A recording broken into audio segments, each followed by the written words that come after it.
Big news! Wayfair's tax refund sale is on now. Right now through March 2nd, you can score up to 70% off furniture, decor, appliances, rugs, and more. With fast and easy shipping straight to your door. Plus, amazing flash deals. Shop Wayfair's tax refund sale now to make the most of your refund with huge savings through March 2nd at wayfair.com. Wayfair, every style, every home. I want to start this episode off with a quick shout out. You may have noticed a little promo on the Lex app for Gender Spiral. We are so excited to be partnering with Lex because they have to probably be the most useful and functional app in the queer community. My friend Penny found members for her Screamo band on Lex, and our producer Ira found their current roommates on Lex as well. If you're listening to us for the first time and found us via Lex, welcome. Thanks again to Lex, the app for all things queer, for this promo. Download the app in the iOS or Android store today. We also have a really fun announcement to make, which is that we are doing a live show in New York City. Yes, Gender Spiral will be live at the Bell House on Thursday, August 29th. It'll be so much fun. We're going to record an episode featuring some very special top secret guests. Pre-sale tickets will be available to our patrons this Friday, June 21st. And then general tickets will be available for everyone else Friday, June 28th. So if you want early access to tickets, head over to patreon.com/genderspiralpodcast and subscribe. So we're excited to meet you all in person on the East Coast. Let's get to the episode.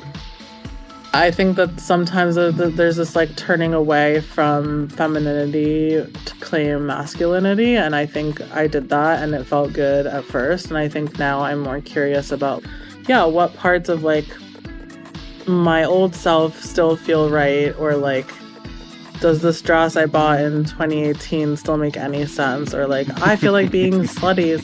Beyond cis male, cis female, non-binary, trans male, there are more. You're swimming in the gender soup of different experiences. Gender is a marker of time. Thinking critically about what inclusion means. So much of womanhood is tied to whiteness, is tied to thinness. How do I identify myself?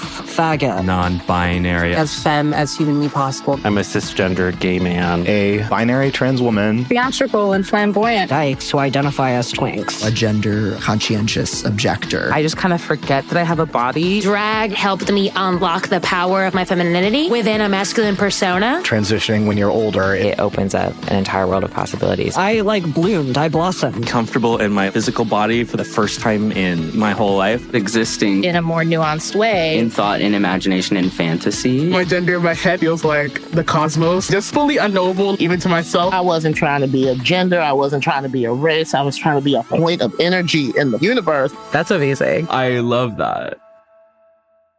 Hey, Bebe. Hey, Allie.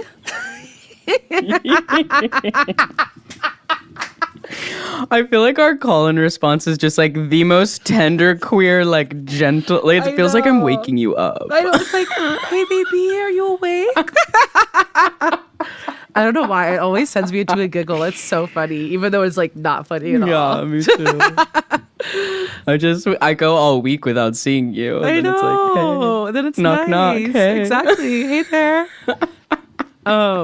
So for those of you who don't know, the way that Allie and I actually first met was in working on a podcast together where Allie road tripped around the country interviewing different queer people. And I was the producer on that show, listening back to clips and thinking about how to string things together. And it's so crazy to think that was actually the beginning of what is now this podcast. It's wild to think about. Oh my gosh, yes. The way I bought the wrong microphones. I was honestly just kind of hanging out with each guest. But yeah, it's really cool that for a few people, we actually came back and re-interviewed them. Mm-hmm. Not to spoil today's guest. When I was listening back to some of the interviews, there was this one amazing interview with this person named Halo, and they're this amazing queer chef who started a restaurant in Hudson called Little Deb's Oasis, which has become a queer hub now in Hudson. And it was just such a sick interview that we really wanted to come back and revisit it. Yeah, I've been to the restaurant a bunch. The first time I was there, I was with my friend Roberta. It was New Year's Eve. So we had taken like too much acid and we're wearing these gloves. I don't know. It was just like a whole thing. But I do remember meeting Halo and just being like, whoa, Halo just has like a presence to them. They almost seem over it, but you can tell they deeply actually care. But they just are like so comfortable that they don't have to be like, hey, they're just like, hey, what is your name? You know, like it's like very matter of fact, but it's like so genuine feeling. But yeah, since then we've become close and I count them as just like a very important person, especially when it comes to us both transitioning. Amazing. And they're in like a much different place now than where they were in their relationship to gender in 2020. Yes. So exactly. I really wanted to revisit that conversation. So in this episode, it's going to be like a little bit different. It's a little time hoppy. And what you'll hear is me interviewing Halo for the second time. Throughout the interview, we'll listen to some clips from the first time that I interviewed them, which was in 2020. And we kind of like reflect and cringe and have like a burst of love moment for our past selves after changing so much. So let's start it off with a clip from that 2020 interview. And you'll hear they were just kind of starting to be like, oh, maybe I'll open up my pronouns to they. Maybe I'll pursue, you know, and so it's so fun to see someone just catching the wave that they would be riding for like a few years. Can you introduce yourself, say your pronouns? Sure. And like, so I have that. Yeah, my name is Carla Perez-Gallardo. My pronouns are she, her. I don't know, lately I've been like, this is the first time I'm saying this out loud.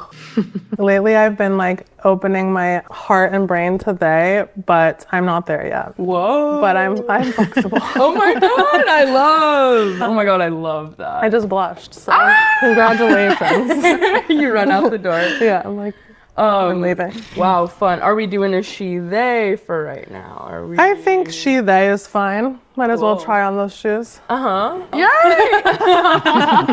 Wait, let me say one thing about that. Okay. I think I've like always, like I've been thinking about this. I just like, I've always felt really grounded in my she, and like most of my romantic relationships have been always with like a they, them, trans spectrum. Yeah. So I've just been in like such close proximity to that experience from like nascent pre-identifier moments to post-surgery moments, you know? Yeah. So I think I've seen the gamut of experience. And in some ways, I've felt like a compass or something, or like that my orientation or like my groundedness in my feminine identity has been a stable element throughout those things or those experiences. And I think recently I've just been like, well, why do I have to be a non-changing entity or like a non-fluid entity? Yeah. And I think more it's like a mind expansion thing and like a self-expansion thing. And I definitely haven't concluded anything, but I would say that it's just a challenge to myself of what box am I putting myself in. I think I heard myself say out loud within the last year, like, I'm definitely a woman or something. And then that like remained in the echo chamber for like, and I was like, like, well, why? Like, you know? And so that's where I'm at. Wow. The sands of time.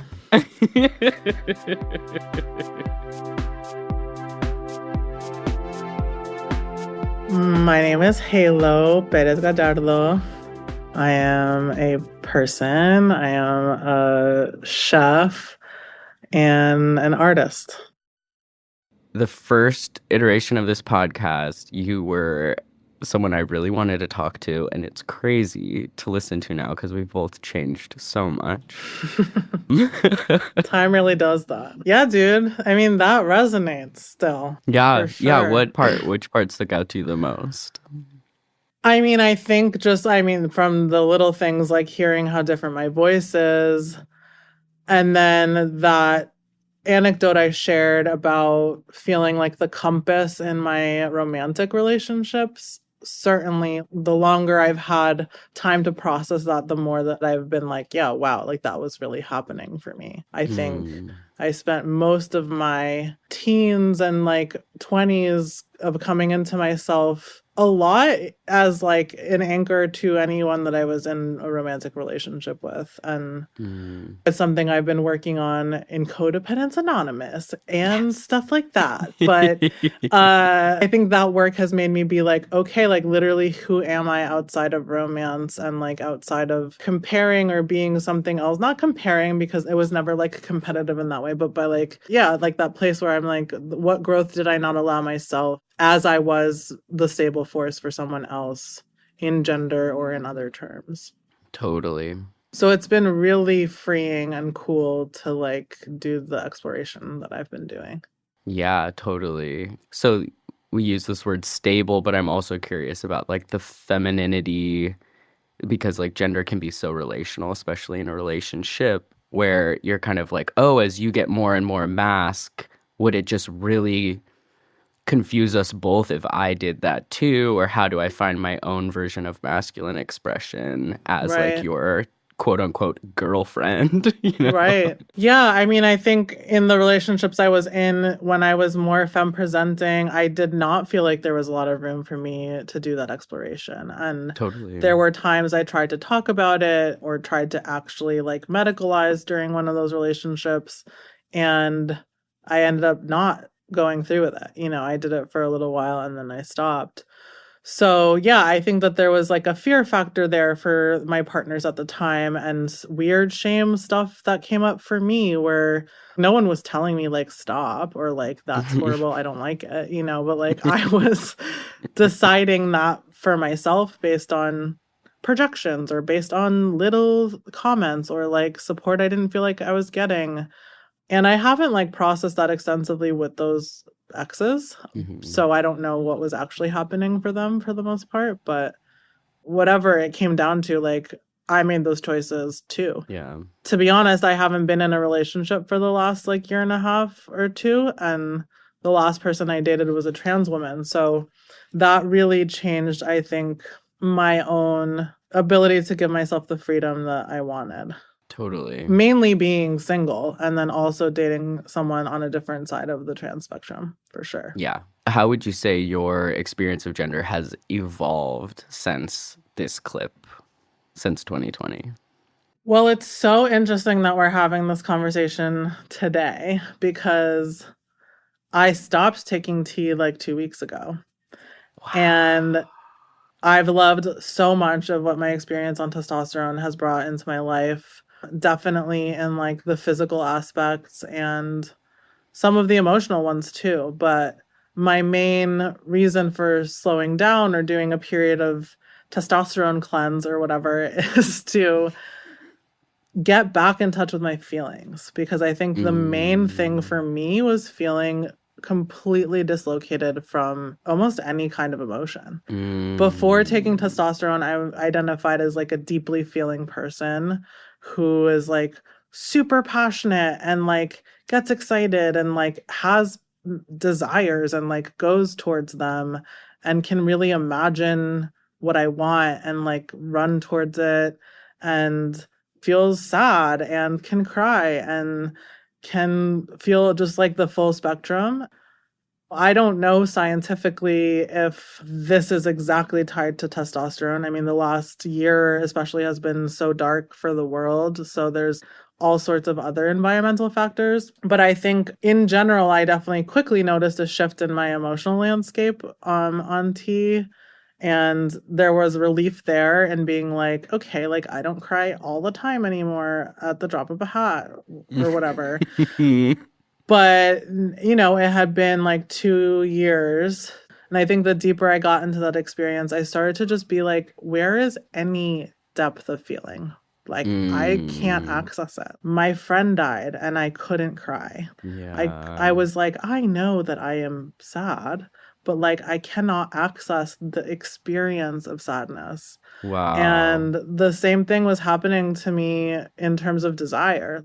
So many people talk about being so fucking horny and like needing to fuck all the time. And like at first I definitely felt some of that, but that kind of shifted into like nothingness. And this also paired with me being single and making intentional choices around not dating or like not being in a capital R relationship, whatever that means. So, you know, again, like what came first, I'm not exactly sure, but I certainly know that when I was sleeping with people or when I was trying to even find desire in myself, it was really, really hard to locate. And not just romantically, not just sexually, but like even in like, what do I want to do with my life? What do I want in the next 6 months, in the next 5 years? I've always been able to really like see that future and move towards it and like build my life around like manifesting things or like believing or like having faith. And I just felt so dislocated from any of that. So this also timed with my insurance lapse. So it felt like a timely moment to be like, I'm not going to get tea at a reasonable price. I am feeling these things that I want to map out emotionally and like discover for myself or rediscover for myself. And I know that like I really like a lot of what my physical changes have looked like. So right now I'm just going to detox and then see what it feels like to build back in, probably in like a microdosing way. That's really interesting. That's definitely how I felt on Adderall. I remember because I have pretty intense ADHD, and I remember feeling as though there was like a glass plate between me and the world. Like I could be like, totally, this is very fun. On paper, I could write, I had a good time, but I wasn't feeling it. It wasn't soaking in. Yeah. I've been describing it as emotional constipation, where you're like, I know the feeling of this thing lives inside me somewhere, but like I cannot get it out. It cannot come to the surface. Totally. It cannot be released. Which, ended up making me feel pretty clogged and confused and like uncertain about what was happening internally for me. Even in these last 2 weeks, I've felt a clarity emerging. Wow. And that has felt really, really good.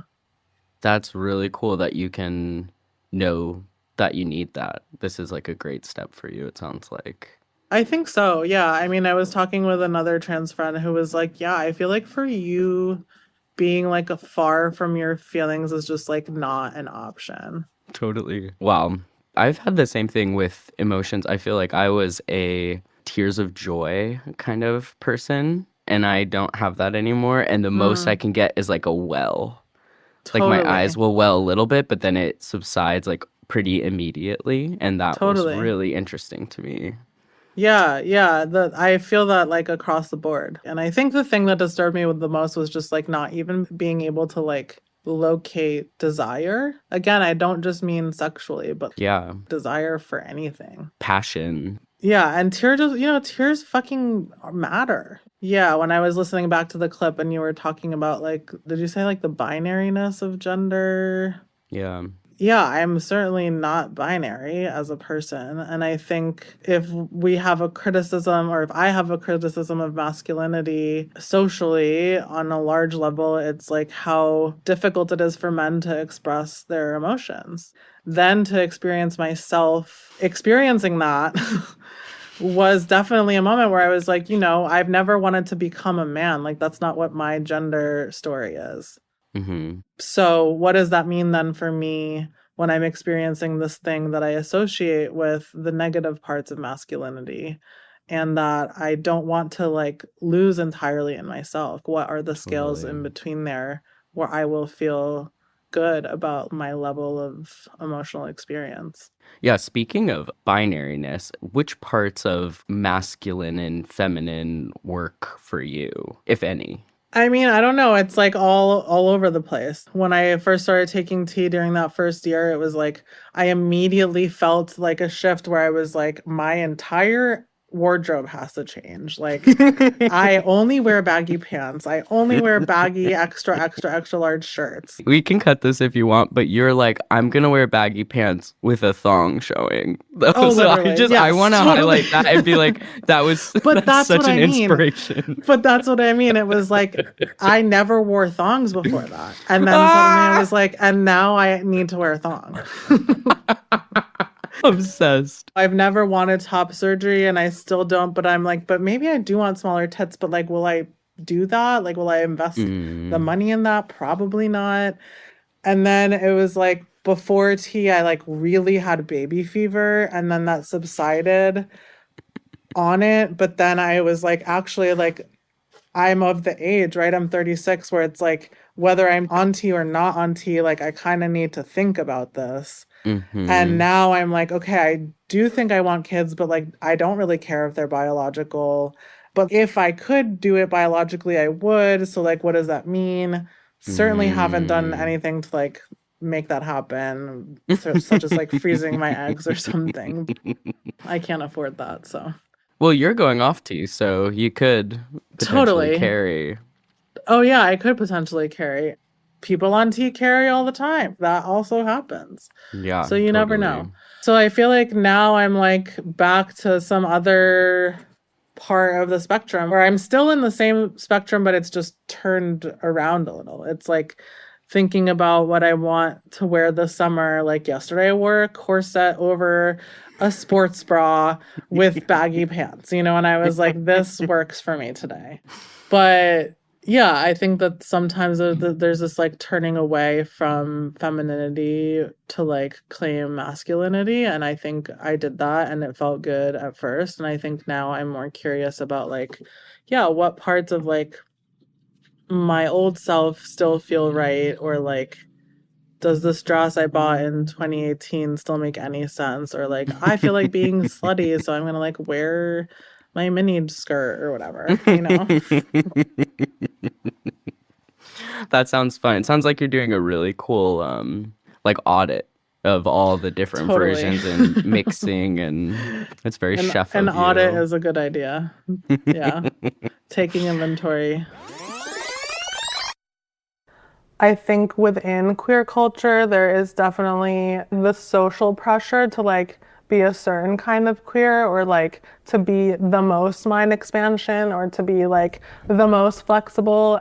For me, it's been like a process of developing my own sensibility about that. As a person, I'm like, polyamory, yeah, bring it on, like no boundaries, whatever. But then within that space being like, actually, what do I feel comfortable with? Like, maybe in theory, this cool practice is amazing, but then like in practice, like, how do I make it work for me, and like, who am I within it? I think that at times I've allowed myself to be like pulled in a direction, or I've pulled other people in a direction of my own vision for something or vision for a relationship, and then wound up being like, oh, like our visions aren't matched, or like, how do I negotiate my boundaries with your boundaries? But this idea that like there's like a right way to be queer, or that like you're not queer enough if you're not fucking 90 people or like whatever. So I think like letting go of anything that I've internalized about that in terms of like being the best queer or the most, you know, for example, like I grew up semi-Catholic. Growing up, I like grew up going to church and have always been like a ritual person, and always imagined myself getting married, and always imagined myself like in the church with a white dress or whatever, you know? And I think some of my earlier queer relationships were very politicized on the end of like gay marriage is heteronormative, or having any of these desires is being a bad queer, or like you're not radical enough. That was how I felt in that experience, was that like wanting this more traditional experience was bad or wrong or not gay enough. Yeah. And in the last few years, I've definitely like come back into myself in terms of like letting myself imagine marriage, or like letting myself imagine having kids, you know, and like letting myself accept that, and like not judging myself for wanting it. And so I feel like that's definitely been like a point of just like recognition that like multiplicity can hold all of those things, and it doesn't make me a bad queer or like not queer. Yep. Yeah, it really is crazy. Being in your 20s is crazy. You're so susceptible. You think you're this entire person that's like, I know what I want and like who I am, and no one can tell me otherwise, yet you're this like sweet sponge for like literally anyone's perspective and opinion. Yeah. So this really reminded me of, on this podcast, we talk a lot about polyamory because Babette is like, in theory, this is incredible. In practice, I've met some of the most bizarre people. Like, there are kind of these like queer, progressive hot buttons that are kind of like, if you're not up to this, are you even political? And so I'm curious if you encounter any of these things. Doesn't have to be polyamory, but what does being radically queer mean, and are you invested in that? I am, for sure. What does it mean? Two people could define it entirely differently from each other.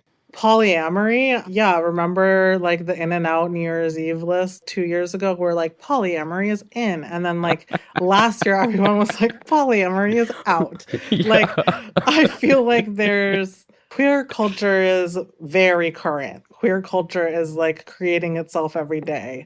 So the fact that like it would have quick turnarounds or like quick never minds doesn't surprise me anymore. What I've seen for myself is like, yes, this thing of polyamory is cool in theory. It is also so fucking messy. It is also really, really hard. Do I have capacity to do the work that it takes to like meet you where you are at and like align our needs? And like, what does that mean about how I step into this relationship or like this exploration? My last relationship, I think I convinced myself that I needed to be poly so that I didn't lock in or something, you know, like, so I didn't like get in too deep.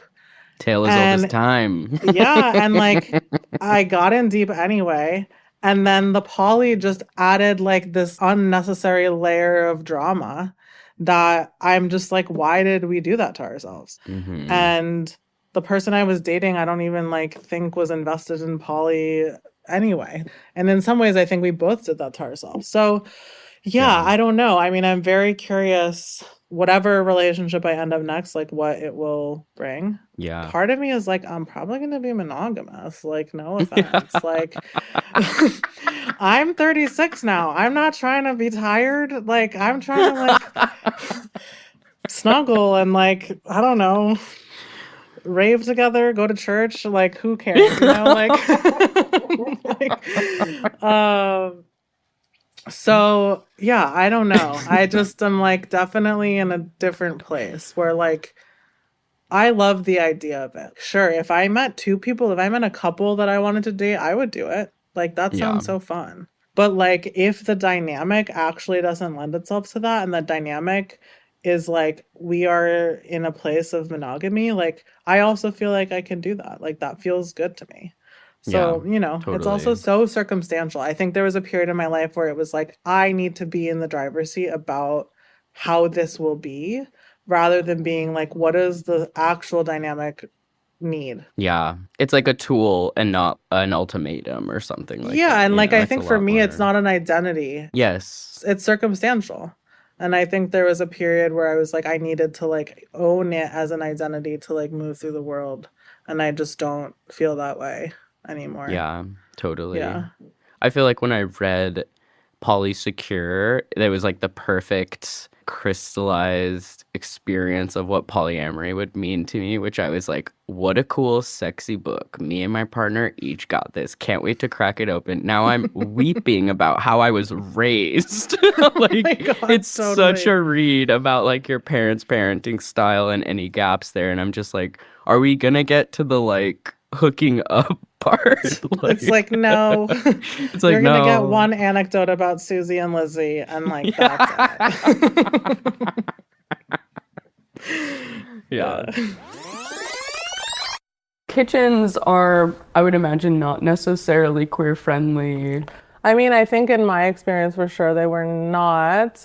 Yeah. I mean, I think the culture's changing quickly for the better, which is really cool to witness. But I definitely, like at the time, which was, you know, almost 5 years ago now, it felt like we were definitely sowing new seeds, because looking around and like in all the experiences I had had, or like in food, it just felt really super male dominated. And like even in kitchens that had women in them, the thought process behind it, or like the education they had received or something, definitely felt like very male dominated, and like the infrastructure itself was a masculine heteronormative structure. Yeah. And I always pushed against that, and like I had, before opening the restaurant, I had been like, I'm not cooking, like I have to go focus on being an artist, because I really was struggling with like imagining the utopia that was possible. I was like, within the structure that I see, I don't think I can like be in this industry. And so I had like made this break for myself, and in that space is when I met Hannah, and like things started to feel potential for what I wanted. Imagining utopia is how we got to where we are, I guess. You are someone to me who I feel like I've had a lot of really amazing conversations about utopia. And what does that word mean to you? What does utopia look like for you? Okay, this is a audio medium, so I'm smiling. I'm smiling, a big old smile, as I hear that question. I guess the first thing that came to mind was like, youth. And I don't mean to be like, now I'm this jaded, like almost 40 non-binary person, blah, blah, blah. But I don't know, dude, like what is utopia? It certainly does not exist in the world that I know. I believe in reaching towards it all the time. Mm-hmm. I don't know if we talked about Jose Munoz when we last spoke, but we didn't. His whole thing is like, queerness is futurity. Like queerness is multiplicity. Queerness is in like the now and the future. And I'm probably doing like a really bad job of paraphrasing that, but like my point is that like it might not be something that I can say I achieved before I died, but I can say I tried. Yeah. And I think that that is maybe what utopia is for me right now. Like it remains like a value or like a thing to aspire to. Not from a place of naivete where like I think that that perfect version exists or like can happen, because we're human and we fail all the time, and like that failure is part of the process and it's part of what makes us beautiful. But the idea of like utopia or like a utopic vision can be the fuel for hope and for faith. Faith specifically is a thing that like I've been trying to rebuild my relationship with. I think when I was younger, it was like way easier to access that.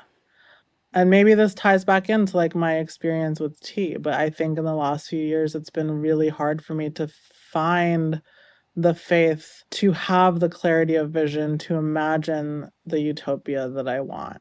Right now, I'm really feeling those edges reemerge, where I believe in a future and I want to try to keep building that future to be as robust and open and edgeless and beautiful as possible. Yeah. And also I'm not 25 anymore or whatever, so like boundaries are important. And like I was about to say rules matter, and I'm like, I don't think that's what I mean, but like clarity matters. People like to know what to expect. Those things can provide a sense of safety and like accountability for each other. And what does that mean? It's not a free for all. It's actually like a really clear and like hard won relational moment with other people. Probably. Exactly. Yeah, deeply relational. Yeah. For sure. Totally. And like, how do you build that together? I think that that's a really good point. I think a younger version of myself was like, well, I can envision this thing and then invite all the people to like join the vision. And it's like, no, like you actually need to like collaborate on building utopia, or like you need to invite and be invited and like open the door so that that can be created together. What made you choose Hudson? How does it continue to like morph as like a concept? Are you happy with that? What are your plans for the future? I think there was a lot of feeling of potential when we opened the restaurant. It really felt like we were filling a hole that needed to be filled, you know? Like Hudson had quickly become a like foodie place, but like all the food looked the same and tasted the same, and like was this like new American farm to table thing that we were like, cool, this is great, but like does every restaurant have to have this menu? And like, can we get some flavors in here and like some color? Like, how do we, like break from the form? It was definitely like reactionary, but also very true to like me and I think Hannah's like sensibilities to make the kind of food that we make and the kind of space that we made. But we definitely wanted to like create a space where like we kept saying this thing where like people like us or like people adjacent to us can walk in and feel like this is their place and feel a sense of ownership over it, and like not have that feeling that I've had even as like a privileged person that's white passing with education. When I go into like a super whitewashed Edison bulb restaurant, it's like I know what kind of personality I have to project. I can only imagine what the experience is for people that don't at all feel like they can walk in that door. Last time I interviewed you, we were in Hudson. We talked a lot about Little Debs. And there's this really interesting thing about like queer visibility in the restaurant world. I'm so curious what that feels like as a queer in that. Okay. So it feels irrelevant right now to me, which might seem weird for me to say. But, again, like I turned 36 in January. I'm almost 40. I started the restaurant when I was 28. And there's a legacy of queer spaces, obviously, in this country and other places that came before me. But dare I say, Little Debs was of the new wave of queer food. I'm using air quotes. And I think we never set out to start a queer restaurant. So when we became identified as such, that involved like another moment of like, wait, who are we? Like, you're saying we're this, and like, oh, okay, cool. But I was business partners with a straight woman. So that led to like a whole bunch of like inner turmoil for the business that eventually led to our separation. Not just because of that, plenty of other circumstances in personal lives and then business life. But that was a factor, I think, was being like, now the restaurant has this queer identity. How does she fit into that identity? It must have been really weird. Yeah, I think it was really hard. If you looked at our business plan, we didn't probably even say gay in there. There was just like no mention of who we are known as now. So I think my relationship to like being a queer chef has been gratifying. I think that part of that comes from being like the work that I set out to do was to like change the way restaurants feel and look and are experienced. And I think we've done that. And I think definitely we've created a wave of that, not just trend, but of that being permissible. I am proud of that. I am proud that that is our legacy. And this is going to sound bizarre maybe, but it's like I feel like Debs and I or whatever will posthumously like be recognized for that work. I think that we have been always located in this weird corner of food and art and relevance that is like on the margins still. And I think that other people that started their projects after we did got to ride that wave in ways that actually got them more visibility and more press and more recognition. So when I talk about feeling like it's irrelevant to me, it's like partly that I don't think Debs has been recognized fully in what it has achieved. Okay, we can talk about like, what does recognition mean? Like, I think that plenty of people experience that when they come and eat at the restaurant or engage with what we do. But I mean, I guess on like a cultural level of like cultural recognition. Awards, etc. Blah, blah, blah. Yeah, so it's been really interesting, I think, to now, yesterday was Debs' 8th anniversary. Wow. And yeah, I think I'm in a period of like, I'm like, what does it mean to not be the new thing? Like to not be like the new project? What does that mean to me as like an artist creatively to like re-inject newness in the process for myself. I guess I don't want to say struggling, but like facing really normal middle-aged stuff of like, it's not the hippest thing anymore. There's 10 more restaurants in Hudson that now serve food that is similar but not the same. So there's just a lot of shifting and like changing in the culture around, I think, queer food that makes us not the epicenter anymore. Or like maybe we're still epicenter, but there's so much more to look at. Totally. And I can only celebrate that. I can only celebrate that that door has opened, right? That this thing has blossomed and we were a part of that blossoming. But I think right now I'm a lot looking towards like, okay, like what do I want to like inject in this creative process for myself to have another blossoming? Yeah, totally. In terms of like what I'm looking towards, we've been lucky enough to find people to trust us enough to buy a building for us in the future. But within that drive towards a new space where we will have more room to play, I've really had to look inside and like look under the hood. And the last 2 years, I think since the interview, were both like a huge moment of growth and transformation for Debs, in that Hannah and I parted ways as business partners. We started with a whole new team after COVID. I'm now the sole owner.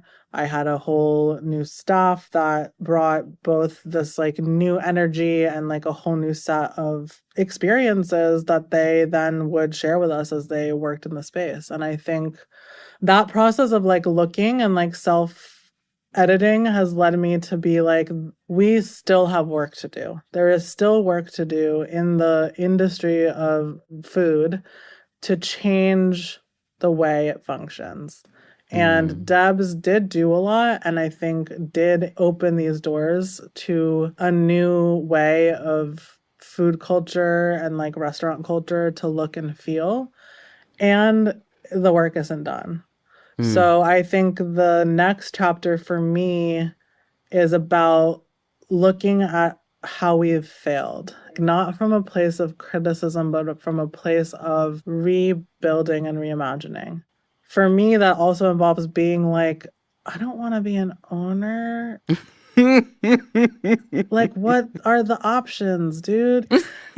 Are we going to be a co-op? What would a members-owned CSA restaurant / membership club look like?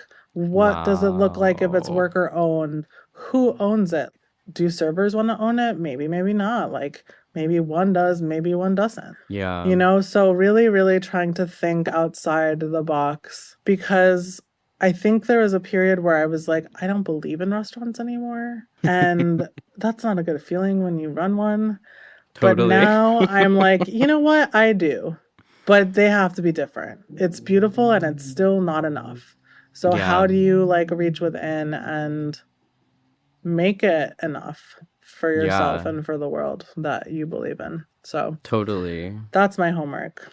Yeah, another audit. I'm really excited for all of your audits. Totally. I'm actually a tax purveyor. Yeah, you're a CPA. I'm a CPA. A tax purveyor. I work for the IRS. That's so cool. It's crazy we didn't touch on that in this episode, but we're out of time. So yeah, no worries. Longer or later. Interview me in 2 years. Gender Spiral is an original podcast from Audiation. This episode was mixed by Matt Noble, and music is composed by CMD plus Jasmine, courtesy of Molten Heart, with art by Joey Hahn and graphics by Michael Tyrone Delaney. The show is executive produced by Ireland Meacham, myself, Babette Thomas, my co-host Ali Beardsley, and Sandy Smullins, with additional story editing from Susie Armitage. Thank you so much to our guest, Halo Perez-Gallardo. Check out Little Deb's Oasis if you happen to be in Hudson, New York, or find them online at littledebsoasis.com. You can also check out Halo's cookbook, Please Wait to Be Tasted. It's incredible. I have it myself. I love the fried fish. If you like the show, please head over to patreon.com/genderspiralpodcast to support us. You can also check us out at genderspiralpod.com, where you'll find transcripts for each episode and a link to leave us a voicemail. And follow us on Instagram. It's at Gender Spiral. Subscribe wherever you get your podcasts so you don't miss a new episode. They're coming out every other week.